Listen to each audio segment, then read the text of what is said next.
বন্ধুরা আমরা কিন্তু সবাই মোবাইল ফোন ব্যবহার করে থাকি এবং আমরা কিন্তু একটি জিনিস সবাই চাই যে আমাদের একটি সিম কার্ড থেকে অন্য একটি সিম কার্ডে কিন্তু আমরা সবাই আমাদের টাকাটাকে শেয়ার করতে চাই বা ব্যালেন্স ট্রান্সফার করতে চাই। সো আজকে মূলত আমি দেখাবো আপনারা কিভাবে খুব সহজে আপনাদের বাংলালিংক সিম থেকে আপনার অন্য একটি বাংলালিংক সিমে আপনারা খুব সহজে টাকাকে ট্রান্সফার করতে পারেন। সো বন্ধুরা তার জন্য আপনাকে ছোট একটি ভিডিও একদম শেষ পর্যন্ত দেখতে হবে এবং আপনি যদি কিনা আমাদের এই চ্যানেলের নতুন দর্শক হয়ে থাকেন তাহলে অবশ্যই নিচে লাইক বাটন ক্লিক করে অবশ্যই নিচে সাবস্ক্রাইব বাটন টাচ করে অবশ্যই বেল আইকন টাচ করে অবশ্যই অল সিলেক্ট করে দিবেন। তো বন্ধুরা চলুন শুরু করা যাক। সো বন্ধুরা আপনারা বাংলালিংক সিমে টাকা ট্রান্সফার করার জন্য জাস্ট আপনাদেরকে সরাসরি চলে যেতে হবে আপনাদের ফোনের ডায়াল প্যাডে। জাস্ট আপনারা ডায়াল প্যাডে গিয়ে জাস্ট আপনার ডায়াল অপশনে গিয়ে টাইপ করবেন *1000#। ঠিক আছে, জাস্ট আপনারা টাইপ করবেন *130#। তারপরে দিয়ে জাস্ট আপনারা ডায়াল করবেন। সো ডায়াল করার পরে জাস্ট আপনাদেরকে অবশ্যই আপনাদের বাংলালিংকে কিন্তু পিন চাইবে। সো আপনাদেরকে একটি পিন করতে হবে। তো পিন করার জন্য জাস্ট আপনারা 1 প্রেস করবেন। ঠিক আছে, জাস্ট আপনারা সেন্ডে টাচ দিবেন। সেন্ডে টাচ করার পরে আপনার একটি পিন শো হবে। জাস্ট আপনারা চাইলে পিনটি পরবর্তীতে চেঞ্জ করতে পারেন। তো আপনারা ওই পিনটিকে অবশ্যই মনে রাখবেন। ঠিক আছে, সো এই পিনটির পরে জাস্ট আপনারা আবারও সেম প্রসেসে ডায়াল অপশনে যাবেন এবং আবারও আপনারা সেম প্রসেসে টাইপ করবেন *130#।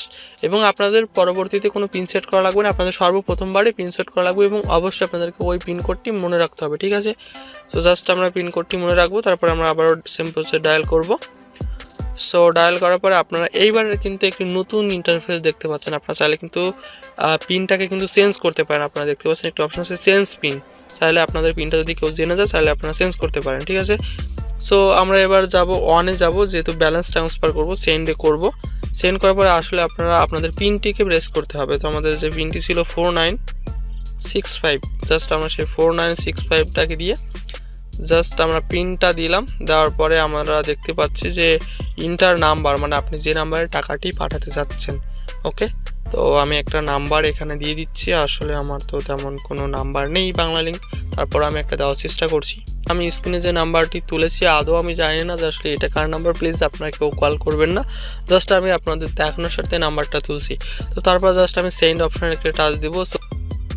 তো তারপর আপনারা দেখতে পাচ্ছেন কিন্তু এই জায়গাতে আপনার 10 থেকে 100 টাকা পর্যন্ত কিন্তু আপনারা ট্রান্সফার করতে পারবেন। তো আপনারা এই নাম্বারে যত টাকা ট্রান্সফার করতে চাচ্ছেন জাস্ট আপনার সেই অ্যামাউন্টটাকে দিয়ে জাস্ট আপনার সেন্ড অপশনে টাচ করে দিলে কিন্তু খুব সহজে আপনাদের সেই নাম্বারে কিন্তু টাকাটি খুব সহজে চলে যাবে। এবং আপনাদের সময় সময় কিন্তু নেটওয়ার্কের সমস্যা হতে পারে। এই নেটওয়ার্কের সমস্যার জন্য তো কারণে হয়তো বা ফাস্ট বা নাও হতে পারে, বিশেষ করে বাংলালিংক সিমে এবং অন্যান্য সিমে আমি চেক করে দেখছি যে আসলে কোনো ধরনের কোনো সমস্যা হয় না।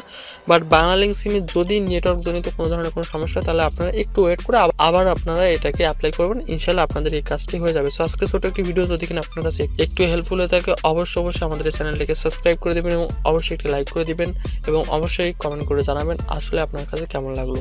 এবং আপনি যদি কিনা অন্য সিমে ট্রান্সফার শিখতে চান অবশ্যই আমাদের ডেসক্রিপশন বক্সটি চেক করুন। খুব সহজে আপনারা প্রত্যেকটা সিম কোম্পানি আপনারা কীভাবে টাকা ট্রান্সফার করবেন সেটা A to Z আপনারা সব কিছু শিখতে পারবেন।